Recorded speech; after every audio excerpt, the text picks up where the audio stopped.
भारत माता की। भारत माता की। भारत माता की। उत्तराखंड के राज्यपाल गुरमत सिंह जी, यहां के लोकप्रिय और कर्मठ युवा मुख्यमंत्री पुष्कर सिंह धामी जी, केंद्रीय मंत्रिमंडल के मेरे साथी नितिन गडकरी जी, अजय टम्टा जी, टेक्नोलॉजी के माध्यम से जुड़े उत्तर प्रदेश के मुख्यमंत्री योगी आदित्यनाथ जी, गवर्नर आनंदीबेन, दिल्ली की मुख्यमंत्री रेखा गुप्ता जी, मंच पर उपस्थित प्रदेश भाजपा अध्यक्ष महेंद्र भट्ट जी, पूर्व राज्यपाल भगत सिंह कोश्यारी जी, पूर्व मुख्यमंत्री भाई रमेश पोखरियाल, विजय बहुगुणा जी, तीरथ सिंह रावत जी, त्रिवेंद्र सिंह रावत जी, उत्तराखंड सरकार के सभी मंत्रीगण, सांसद और विधायकगण और विशाल संख्या में पधारे मेरे प्यारे भाइयों बहनों, देवभूमि उत्तराखंड की इस पावन धरती पर आप सभी को मेरा प्रणाम। बहुत बड़ी संख्या में आए हुए पूज्य संतगण को भी प्रणाम। उत्तराखंड का प्यारा बुलों, भैबंदों, बावड़ी, भूलियों, शाना बुजुर्गों, आप सबूते नमस्कार। मेरो प्यारो दाजी भाई, दीदी बहनी, आमा बाबा, सबई लाई मेरो तरफ देखी थोक दिन छो। इस कार्यक्रम से टेक्नोलॉजी के जरिए भी दिल्ली, यूपी से अनेक लोग जुड़े हैं। मैं सभी का अभिनंदन करता हूं। सबसे पहले तो मैं आप सबकी क्षमा चाहता हूं। उत्तर प्रदेश और दिल्ली के कार्यक्रम में जुड़े हुए लोगों की भी क्षमा मांगता हूं कि मुझे यहां पहुंचने में 1 घंटे से भी ज्यादा देर हो गई। सब स्थान पर लंबे समय तक आप सबको इंतजार करना पड़ा और कारण यही था, मैं निकला तो समय पर था, लेकिन करीब करीब 12 किलोमीटर का रोड शो काली मंदिर से लेकर के यहां तक, इतना उत्साह, इतना उमंग कि मेरे लिए तेज गति से गाड़ी चलाना बड़ा मुश्किल हो गया। तो धीरे धीरे लोगों को प्रणाम करते करते, जनता जनार्दन के आशीर्वाद लेते लेते यहां पहुंचने में मुझे 1 घंटे से भी ज्यादा देर हो गई और इसके लिए मैं आपकी क्षमा मांगता हूं। और ऐसी धूप में 12 किलोमीटर ये जन सैलाब, ये उत्तराखंड का प्यार, माताओं बहनों का आशीर्वाद, मैं आज उत्तराखंड से एक नई ऊर्जा लेकर के जाऊंगा, नई प्रेरणा लेकर के जाऊंगा और मैं इसके लिए हर किसी का हृदय से आभार व्यक्त करता हूं। साथियों, आज देश में पर्व त्योहार की उमंग है। विभिन्न विश्वों में नववर्ष का आगमन हुआ है। मैं देशवासियों को बैसाखी, बोहाग बिहू और पुथांडु की शुभकामनाएं देता हूं। साथियों, अगले कुछ ही दिनों में यमुनोत्री, गंगोत्री, बाबा केदारनाथ, बद्रीनाथ धाम की यात्रा भी शुरू होने जा रही है। इस पवित्र समय का देश के कोटि कोटि आस्थावान श्रद्धा भाव से इंतजार करते हैं। मैं पंच बद्री, पंच केदार, पंच प्रयाग और यहां के आराध्य देवों को श्रद्धापूर्वक प्रणाम करता हूं।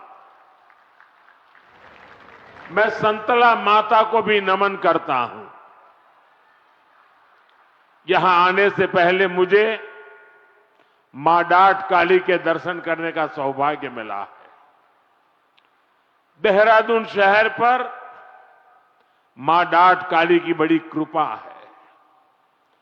दिल्ली देहरादून इकोनॉमिक कॉरिडोर के इतने बड़े प्रोजेक्ट को पूरा करने में माता डाट काली का आशीर्वाद बहुत बड़ी शक्ति रहा है। साथियों, उत्तराखंड राज्य अपनी स्थापना के 25 वर्ष पूरा करने के साथ ही 26वें वर्ष में प्रवेश कर चुका है। आज दिल्ली देहरादून एक्सप्रेसवे के उद्घाटन के साथ इस प्रगति में एक और बड़ी उपलब्धि जुड़ी है।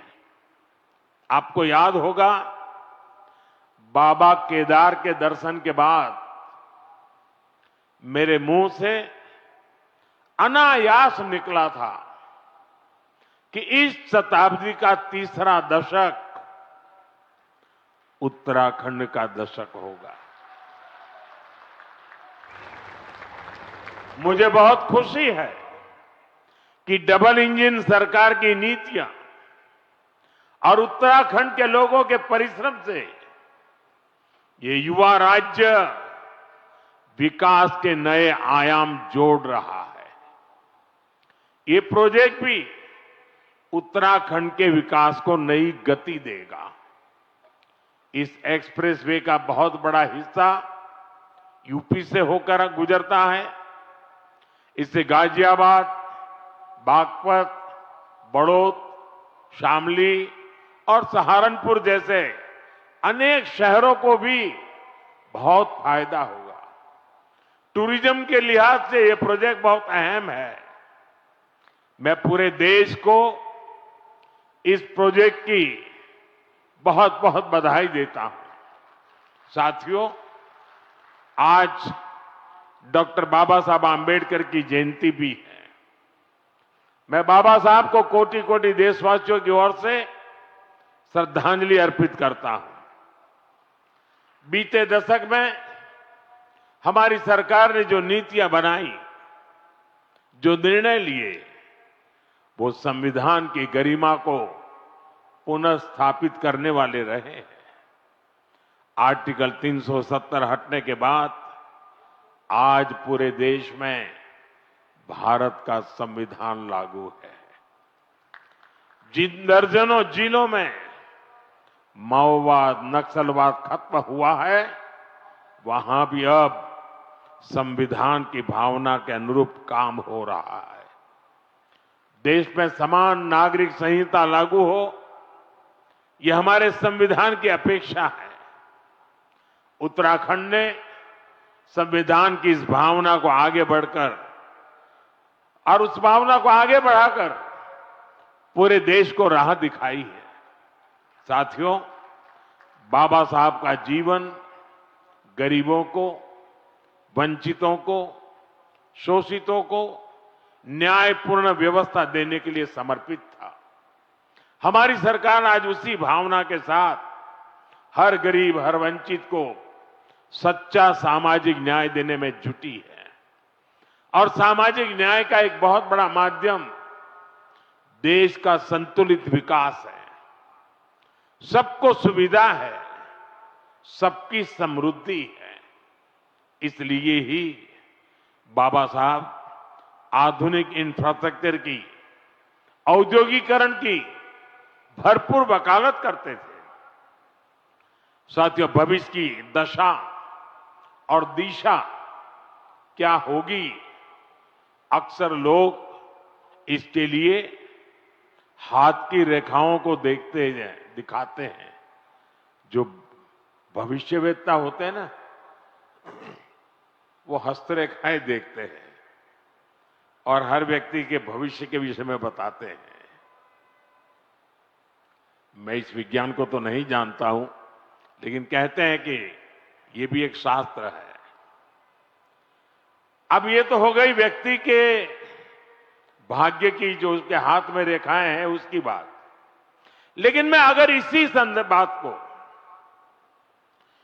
संदर्भ को राष्ट्र जीवन से जोड़ करके देखूं, तो राष्ट्र की भाग्य रेखाएं कौन सी होती है? राष्ट्र की भाग्य रेखाएं ये हमारी सड़कें होती हैं, हमारे हाईवे होते हैं, हमारे एक्सप्रेस वे होते हैं, एयरवे, रेलवे, वाटरवे, ये हमारे राष्ट्र की भाग्य रेखाएं होती है। और बीते एक दशक से हमारा देश विकसित भारत बनाने के लिए विकास की ऐसी ही भाग्य रेखाओं के निर्माण में जुटा हुआ है। ये विकास की भाग्य रेखाएं सिर्फ आज की सुविधाएं नहीं है, ये आने वाली पीढ़ियों की समृद्धि की गारंटी है। और ये मोदी की भी गारंटी है। बीते दशक से हमारी सरकार राष्ट्र के इन विकास रेखाओं पर अभूतपूर्व निवेश कर रही है। मैं आपको एक आंकड़ा देता हूं। अभी नितिन जी ने बहुत सारे आंकड़े सिर्फ उत्तराखंड से संबंधित बताए आपको। देखिए, साल 2014 तक ऐसे इंफ्रास्ट्रक्चर के लिए साल में पूरे देश में 2 लाख करोड़ रुपए भी खर्च नहीं होते थे। ये मैं पूरे हिंदुस्तान की बात बताता हूं। 2 लाख करोड़ भी नहीं होते थे। आज ये 6 गुना अधिक 12 लाख करोड़ रुपए से भी ज्यादा हो चुका है। यहां उत्तराखंड में ही 2.25 लाख करोड़ रुपए से अधिक के इंफ्रास्ट्रक्चर प्रोजेक्ट पर काम जारी है। 2014 के पहले पूरे देश के लिए 2 लाख करोड़, आज अकेले उत्तराखंड के लिए 2.25 लाख करोड़ रुपया। कभी उत्तराखंड के गांव में सड़क के इंतजार में पीढ़ियां बदल जाती थी। आज डबल इंजन सरकार के प्रयासों से अब सड़क गांव तक पहुंच रही है। जो गांव पहले वीरान पड़ गए थे, वो फिर से जीवंत हो रहे हैं। 4 धाम महामार्ग परियोजना हो, रेल परियोजनाओं का विस्तार हो, केदारनाथ और हेमकुंड साहिब रोपवे हो, विकास की ये रेखाएं इस क्षेत्र के कोने कोने में जीवन की भी भाग्य रेखाएं बन रही है। साथियों, 21वीं सदी का भारत आज जिस स्पीड और जिस स्केल पर काम कर रहा है, उसकी पूरी दुनिया चर्चा कर रही है। मैं आपको उत्तराखंड, पश्चिमी यूपी और दिल्ली का ही उदाहरण देता हूं। कुछ सप्ताह पहले ही दिल्ली मेट्रो का विस्तार हुआ, मेरठ में मेट्रो सेवा की शुरुआत हुई, दिल्ली मेरठ नमो भारत रेल देश को समर्पित की गई, नोएडा इंटरनेशनल एयरपोर्ट की शुरुआत हुई, हवाई जहाजों के लिए MRO फैसिलिटी पर काम शुरू हुआ और आज देहरादून दिल्ली एक्सप्रेसवे शुरू हो रहा है। साथियों, इतने छोटे से रीजन में ये सब इतने कम समय में हो रहा है। कल्पना कीजिए देश में कितने बड़े पैमाने पर इंफ्रास्ट्रक्चर बन रहा है। और इसलिए मैं कहता हूं 21वीं सदी का भारत आधुनिक इंफ्रास्ट्रक्चर के जिस नए युग में प्रवेश कर रहा है वो अभूतपूर्व है, अकल्पनीय है। साथियों, आज भारत के अलग अलग हिस्सों को जोड़ने वाले अनेक इकोनॉमिक कॉरिडोर्स उस पर काम चल रहा है। जैसे Delhi Mumbai industrial corridor, Bengaluru Mumbai industrial corridor, east coast economic corridor, Amritsar Kolkata industrial corridor, ऐसे बहुत से इकोनॉमिक कॉरिडोर देश में बनाए जा रहे हैं। इकोनॉमिक कॉरिडोर प्रगति के नए द्वार है, गेटवे हैं, डोर है, और इनसे उम्मीदों की डोर भी जुड़ी हुई है। ये इकोनॉमिक कॉरिडोर सड़क के अलावा नए नए व्यापार कारोबार का मार्ग बनाते हैं। फैक्ट्रियों के लिए, गोदामों के लिए पूरा नेटवर्क, उसका आधार तैयार करते हैं। साथियों, देहरादून दिल्ली इकोनॉमिक कॉरिडोर से भी इस पूरे क्षेत्र का कायाकल्प होने जा रहा है। पहला फायदा तो यह है कि इससे समय बचेगा, आना जाना सस्ता और तेज होगा, लोगों का पेट्रोल डीजल कम खर्च होगा, किराया भाड़ा कम होगा, और दूसरा बड़ा फायदा रोजगार का होगा। अब इसके निर्माण में 12,000 करोड़ रुपए खर्च हुए तो हजारों श्रमिकों को काम मिला है। साथ ही जो इंजीनियर है, अन्य स्किल्ड वर्कफोर्स है, ट्रांसपोर्ट है, उससे जुड़े साथी हैं, उनको भी बहुत बड़ी मात्रा में काम मिला है। किसानों और पशुपालकों की उपज भी अब तेज गति से बड़ी मंडियां और बड़े बाजारों तक पहुंचेगी। साथियों, इस शानदार एक्सप्रेसवे से उत्तराखंड के टूरिज्म को बहुत ही बड़ा फायदा देगा। देहरादून, हरिद्वार, ऋषिकेश, मसूरी और 4 धाम यात्रा के लिए ये सबसे प्रमुख मार्ग बनेगा। और हम सभी जानते हैं जब टूरिज्म का विकास होता है तो हर कोई कुछ न कुछ कमाता है। होटल हो, ढाबे वाले हो, टैक्सी हो, ऑटो हो, होम स्टे हो, सबको इसका फायदा होता है।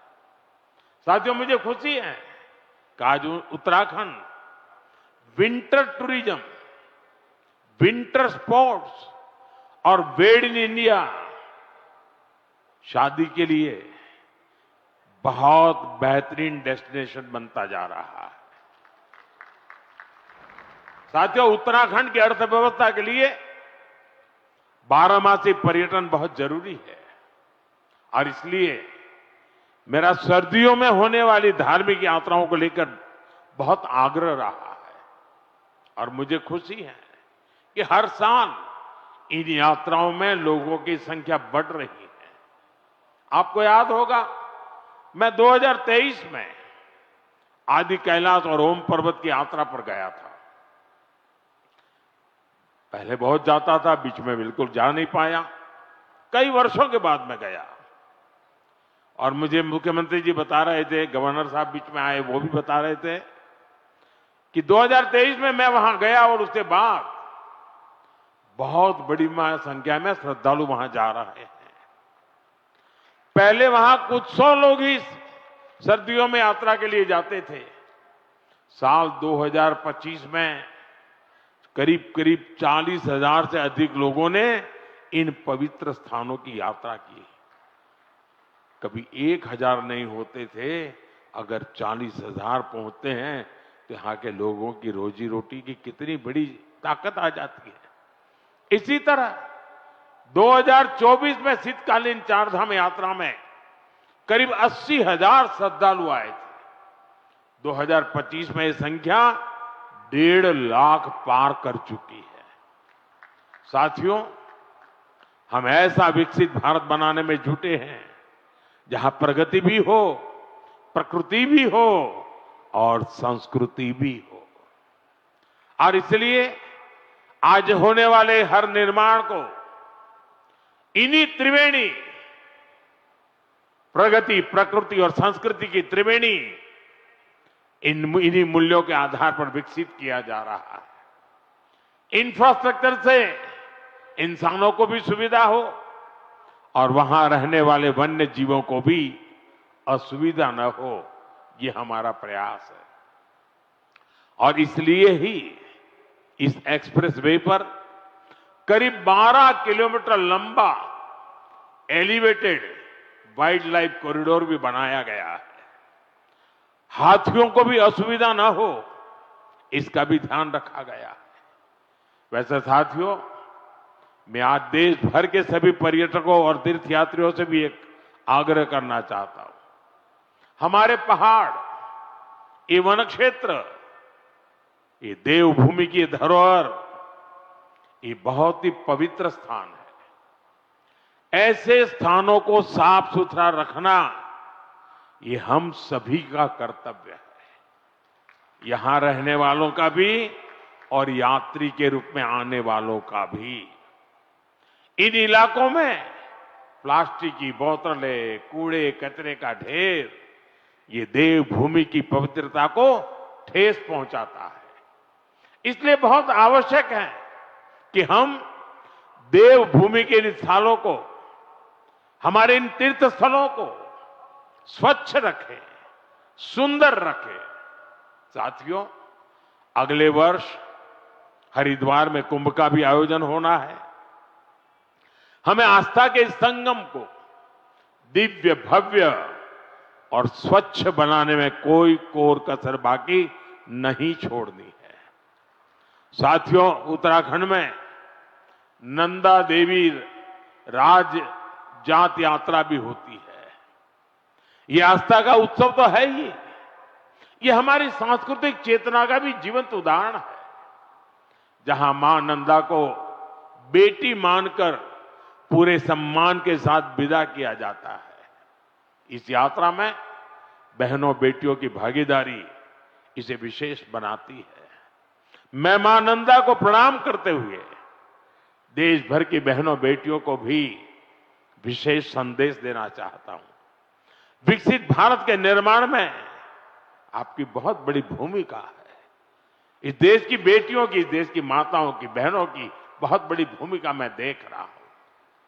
और बहनों बेटियों की सुविधा, सुरक्षा और लोकतंत्र में भागीदारी, ये डबल इंजन सरकार की बहुत बड़ी प्राथमिकता है। आप अभी देख रहे हैं कि दुनिया में कितना बड़ा संकट आया है। इसे दुनिया के विकसित देशों में भी कितना हाहाकार मचा है। ऐसी मुश्किल हालत में भी सरकार का निरंतर प्रयास है कि हमारी बहनों को कम से कम परेशानी हो। साथियों, बहनों बेटियों की भागीदारी का एक और महत्वपूर्ण पड़ाव अब देश के सामने है। 4 दशकों के इंतजार के बाद संसद ने नारी शक्ति वंदन अधिनियम पारित किया था। इससे विधानसभा और लोकसभा में महिलाओं के लिए 33% आरक्षण तय हो गया।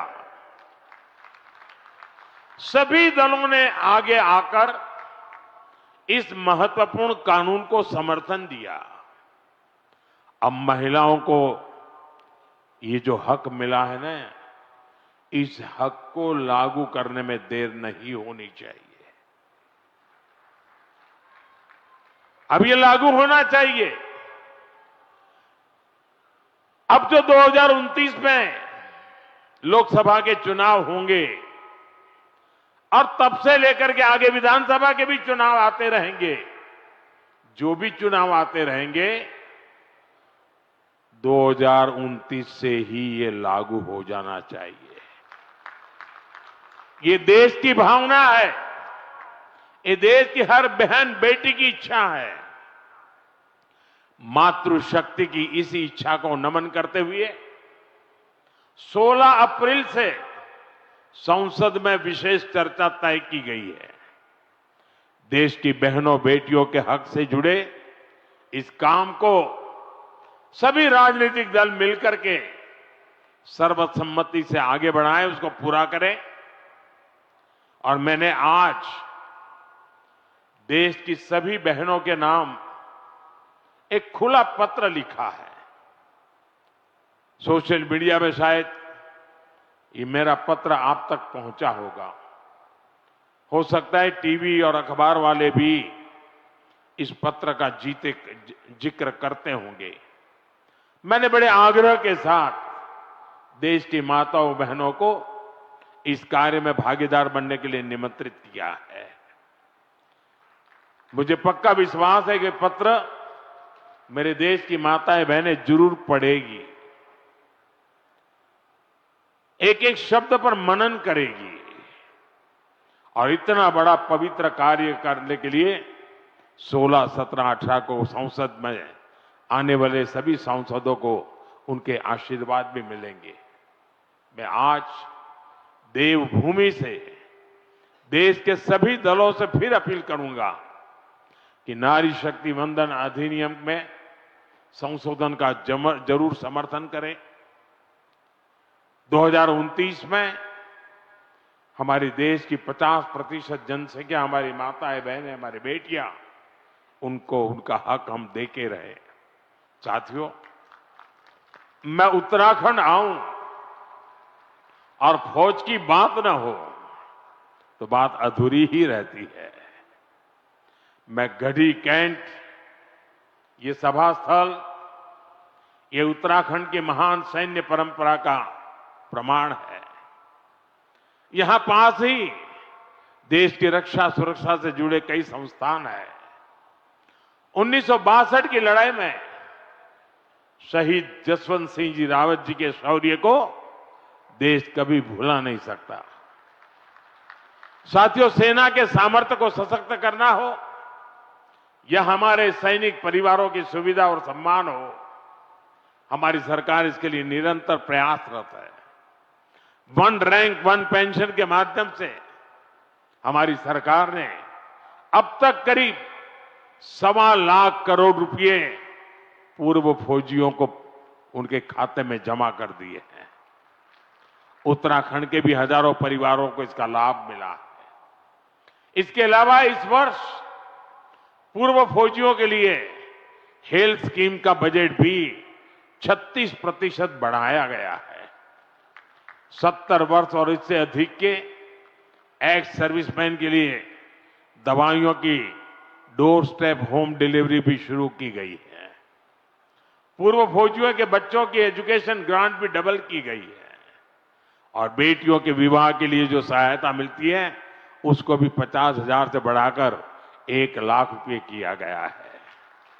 साथियों, देशभक्ति, देवभक्ति और प्रगति, ऐसे हर आयाम को जोड़ते हुए हमें देश को विकसित बनाना है। एक बार फिर दिल्ली वासियों को, उत्तर प्रदेश वासियों को और एक प्रकार से देशवासियों को इस शानदार एक्सप्रेसवे की मैं बहुत बहुत शुभकामनाएं देता हूं।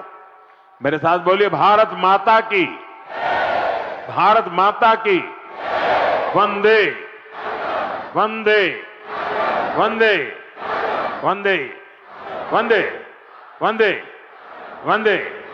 बहुत बहुत धन्यवाद।